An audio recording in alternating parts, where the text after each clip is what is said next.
wabarakatuh. Waalaikumsalam warahmatullahi wabarakatuh. Bagaimana kabarnya anak-anak hari ini? Alhamdulillah sehat. Alhamdulillah ya. Jadi sebelum kita mulai pembelajaran, Ibu akan absen kalian terlebih dahulu ya. Dinda, Hadira, Sofia, Hadira, Aidila, Hadira, Devita. Hadira. Ya, alhamdulillah semuanya sudah hadir. Nah, jadi anak-anak sebelum kita masuk ke materi kita hari ini, alangkah baiknya kita berdoa terlebih dahulu. Ketua kelas bisa dipimpin berdoa. Berdoa mulai. Amin. Ya, semoga dengan lantunan doa tersebut bisa membawa kelancaran pembelajaran kita pada pagi hari ini. Ya. Jadi anak-anak pada pertemuan kali ini akan belajar mengenai beriman kepada hari akhir. Beriman kepada hari akhir. Nah, sekarang Ibu tanya, di antara kalian ada yang tahu apa itu hari akhir? Iya, betul ya. Hari akhir itu adalah hari kiamat. Nah, sekarang kita lanjutkan. Yang pertama itu berkaitan dengan definisi hari akhir. Definisi hari akhir. Nah, jadi anak-anak, definisi dari hari akhir itu adalah hari berakhirnya seluruh kehidupan di alam semesta. Ya, di alam semesta. Nah, nantinya proses kehidupan di alam semesta ini akan hancur ya. Perlu kita ketahui bahwa kita itu hidup di dunia hanya sementara. Yang kekal itu adalah kehidupan di akhirat. Nah, setelah itu nantinya ketika hari kiamat datang, semua manusia dan juga alam semesta ini akan hancur lebur kecuali Allah. Nah, kemudian beriman kepada hari akhir itu merupakan rukun iman yang kelima. Yang kelima ya. Jadi hukum dari beriman kepada hari akhir itu adalah wajib. Kita harus percaya bahwasanya hari akhir itu akan datang. Ya. Selanjutnya materi yang kedua yaitu terkait dengan macam-macam hari kiamat. Nah, macam-macam hari kiamat itu ada dua. Ada berapa? Dua. Bentar. Yang pertama apa Aidila? Kiamat sugra. Ya. Kiamat sugra. Yang kedua apa Dinda? Kiamat kubra. Ya, kiamat sugra.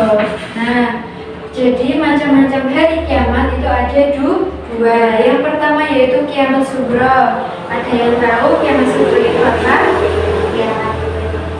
Ya, kiamat sugra itu adalah kiamat kecil. Terus yang kedua kiamat kubra itu artinya apa? Kiamat besar. Ya, kiamat besar. Jadi anak-anak Ibu lanjutkan ya. Tanda-tanda hari kiamat tadi kan ada dua, kiamat sugra dan kiamat kubra. Kemudian segala sesuatu yang ada di alam semesta ini pasti memiliki tanda. Nah, sekarang kita lihat misal tanda-tanda orang mau sekolah, berarti dia mandi, memakai seragam. Begitu pula dengan tanda-tandanya orang mau menikah, berarti apa? Menyebar undangan. Nah, kita kaitkan dengan tanda-tandanya hari akhir. Berarti apa saja? Yang pertama itu tanda-tanda kiamat sugra. Itu tanda-tandanya apa saja? Bencana alam. Ya, bencana alam. Terus Banyak orang meninggal. ya betul. Terus apa lagi? Merajalelanya Minuman keras. Ya, sebetulnya ada banyak tanda-tandanya. Tapi kita lihat beberapa contohnya. Yang pertama yaitu kematian. Ya, segala sesuatu yang ada di dunia ini semuanya akan kembali kepada Allah. Kemudian tanda-tanda kiamat kubra apa saja? Turunnya Nabi Isa. Nah, Nabi Isa itu sekarang masih hidup. Beliau ditempatkan di langit yang keempat. Nah, nantinya Nabi Isa akan membantu umat Muslim agar umat Muslim itu tidak terpengaruh oleh bujurannya Dajjal. Terus lagi ada tanda-tandanya hari kiamat besar, yaitu matahari terbit dari sebelah barat, terus keluarnya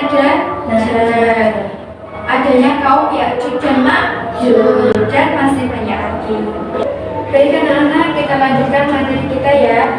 Pembahasan selanjutnya yang ketiga yaitu tentang perjalanan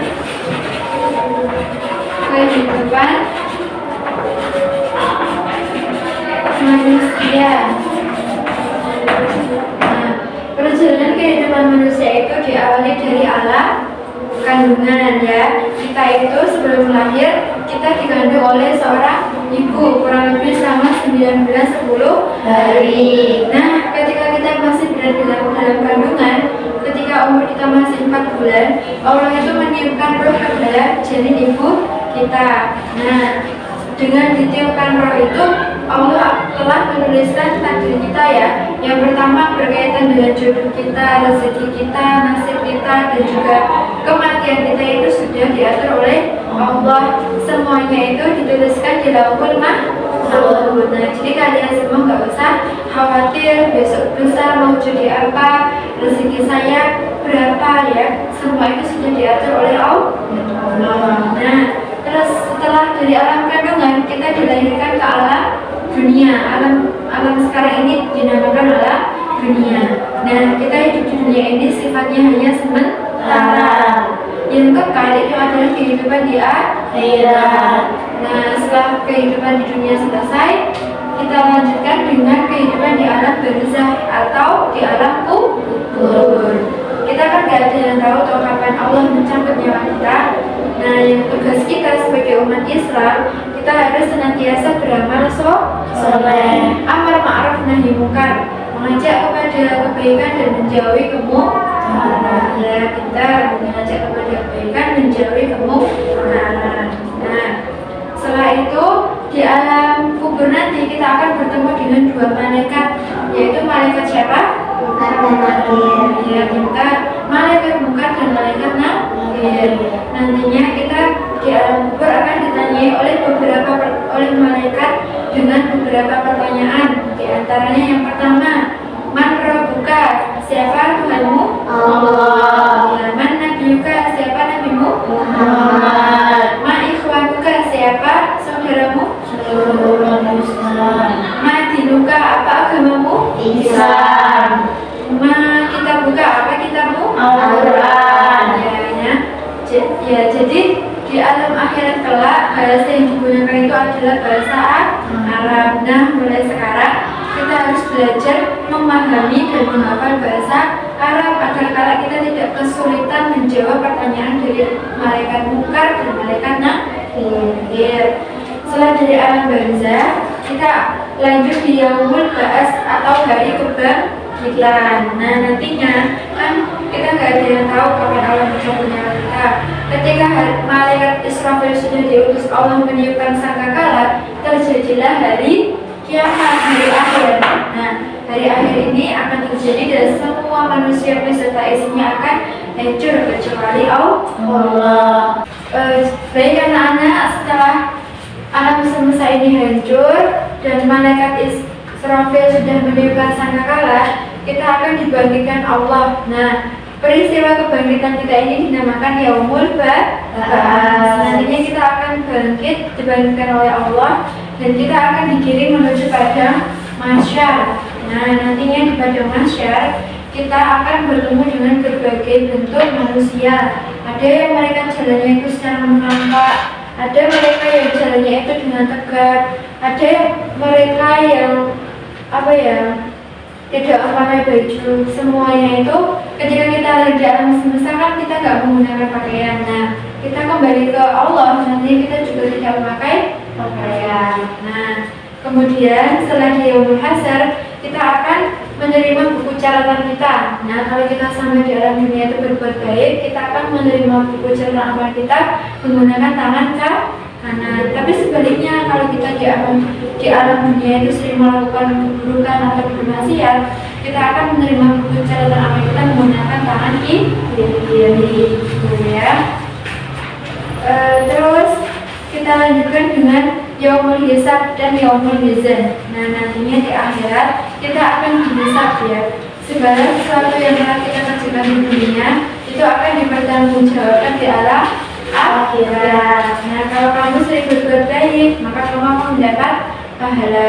kamu akan mendapat nikmat. Tapi sebaliknya, kalau kamu sering bermaksiat, sering berpacaran, sering berkata kotor, maka kita akan menerima siksa dari Allah. Nah, jadi anak-anak, cukup sekian pertemuan pada pagi hari ini. Apabila ada kurang dan lebihnya, ibu mohon maaf. Akhiran, alhamdulillah, wassalamualaikum warahmatullahi wabarakatuh. Waalaikumsalam